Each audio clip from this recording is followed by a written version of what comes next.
Okay, my name's Owen, and welcome to another episode of the Third Path Recovery channel. I am very lazily filming this from bed today because I can. I'm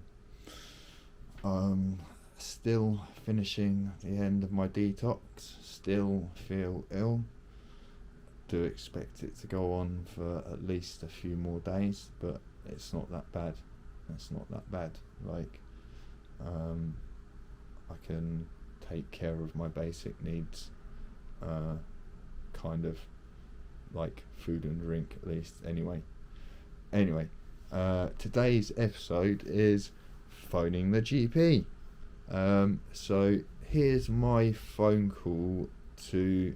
Admittedly, this is not my registered GP. My registered GP, I was told, was on annual leave for a period of about 5 weeks when I joined the practice 6 months ago, and she's now on annual leave until January again. I don't know, make of that what you will. So this was not my regular doctor, but this was the phone call. Hi, hello there, can you hear me? 25th of the 7th, 1987. This is just to give you fair warning that this conversation's being recorded in the same way that your practice warns me at the beginning of a phone call. The first thing is I've currently got an issue with my endocrine system, with a number of my hormones being 10 to 20% above the level they should be. I'm putting in a PIP claim for a load of other reasons, but the lady who helps me fill in the form said to just get as much evidence or documentation from as many of my caregivers as possible. So I would like the endocrine team to send a supporting letter for my PIP application to the DWP, indicating that my hormone levels are at a level that outside of the norm by a considerable amount. Would that be okay?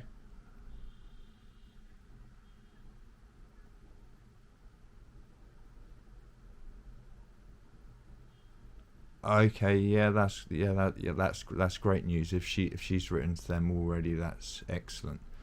So she's done that already. Now the other real problem is Dr. Salter, February the 17th, is totally unacceptable. Okay?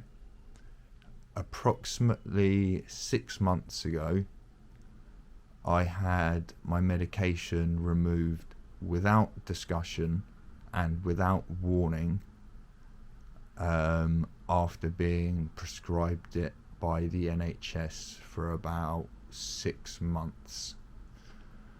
It's now another 6 or 7 months on from then, during which time I haven't had the medication and have been asked by the NHS to not go and obtain it privately, which is what I am adhering to. Now, this is medication that should never have been stopped. It should have been in my hands the whole time.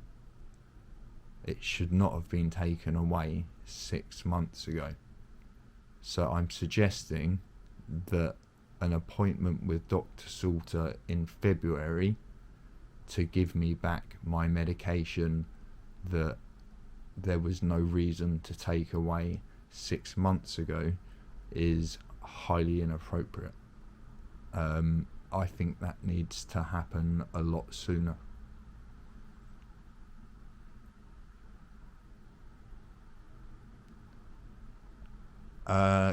can you explain to me the way in which you're going to write the letter and you're going to set out the points that I just made? I'm just interested to hear whether you actually listened to what I was saying.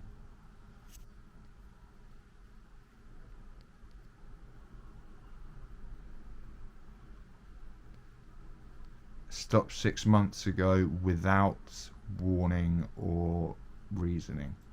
Yeah, that's really important. Yeah, there was absolutely no discussion from any of my caregivers that was going to happen. Okay, so that's a really important thing. That's a really important thing to include in the note. You're a doctor, right? You know that it's basic medical practice that you don't immediately cessate medication from a patient without discussing it with them, especially one that's so highly controlled and difficult to get back on prescription.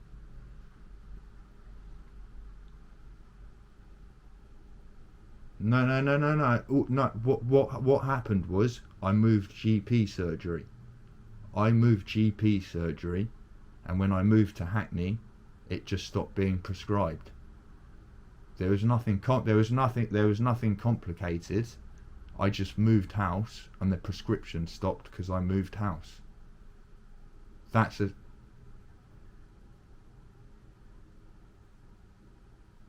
Which you had that, which was why I was being prescribed it for 6 months. Okay, and so can we go back to the question again? In the note that you write to him, how are you going to say that I felt I was aggrieved about what was going on with the situation?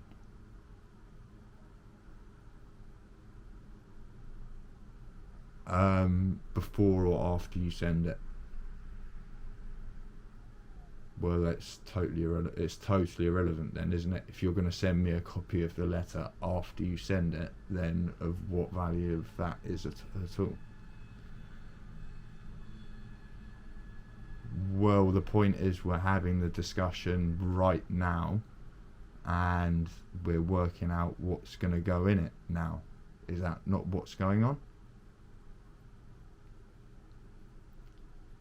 Okay, so no, he doesn't know me well. He's met me once, and I don't think he asked me a single question about ADHD in the time that he met me.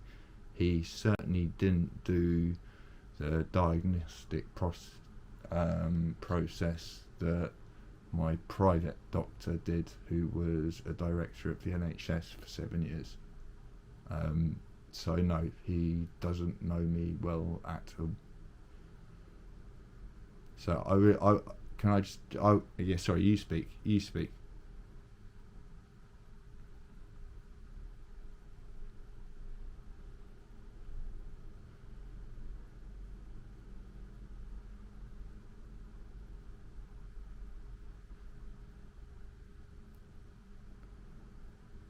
But you're not happy to let me have a say in what goes in that letter. I would just like to note down the points quickly now to you. I mean, you could have done it 3 minutes ago. You could have finished this conversation 3 minutes ago by just listening to me and noting down the points that I felt were relevant. And you have not noted down the points that I felt were relevant, and because when you started to repeat back what I'd said, it was missing a load of the information. So could we just note down what I think the relevant points are that Dr. Salter needs to know?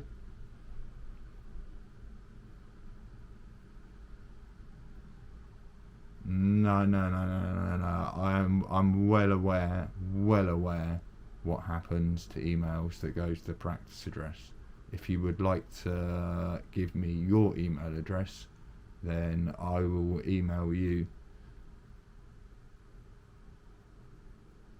But see, the problem is, like, I've been lied to over and over and over and over and over again for the last 2 years.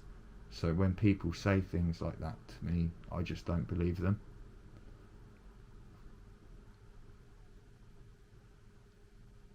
Okay, so what are you going to do? If I email the practice,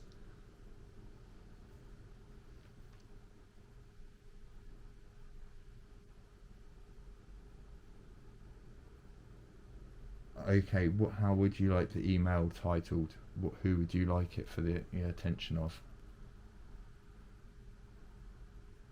Sorry, just spell your name quickly so an idiot can get it down. Eosser. E what? Sorry. EROSS. Yeah. Okay, no, I had it right the first time. Yeah. Okay. Great. Okay, well, I think that's, and just the practice email is springhillpractice at. It's CAHCC. I'll text it to you, okay? Okay, thank you very much. That's much appreciated. Take care, bye. Okay, bye-bye. Well, there you go. That's what doctor's appointment in the UK is like at the moment. That was 10 minutes, and she was extremely wanting to get off the phone to me to speak to other people. Yeah, I haven't had my medication for 7 months, and a 10-minute phone call is too much. Let's see what happens. So, as you can see, their suggestion is that I go to talk to the psychiatrist on the 17th of February to talk about getting back the medication that was prescribed to me by the NHS up until, I think it's actually more like 8 months ago now. Having previously been diagnosed by a private psychiatrist who was previously a director of the NHS. The medication was simply stopped without discussion or warning because I moved doctor's surgery, and in the process the entirety of the rest of my records have been lost as well. They don't have any of my records from before I got to Hackney. So we'll just have to see what happens. I don't really feel like February the 17th is a reasonable date to give someone to talk about getting back a medication that they should have had all the time for the last 8 months. But it's also not that far away.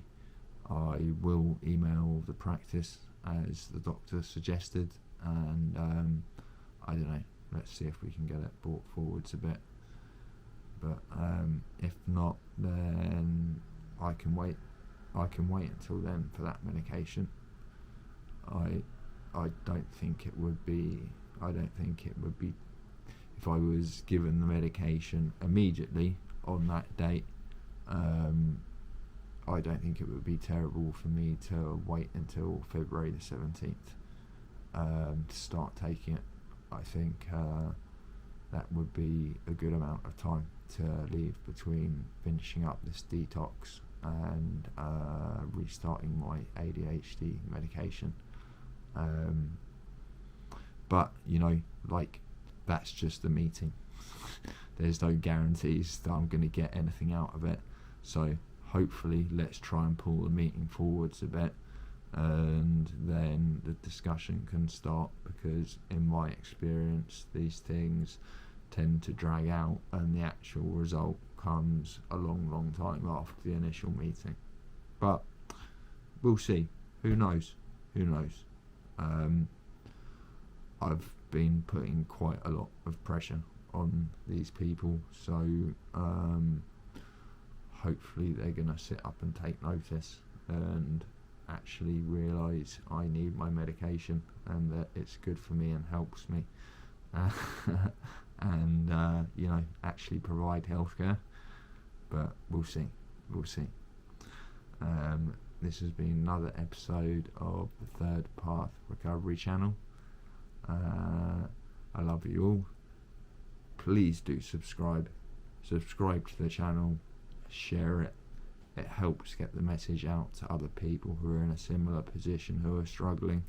And if you're watching this video, at some point in your life, someone that you know and love is going to have an issue similar to this, whether it be mental health or drug addiction. The statistics just make it so. This might not affect you personally, but 100% it is going to affect somebody that you care about, either in the past, the present, or maybe the future. So please subscribe and help spread the word. Big love.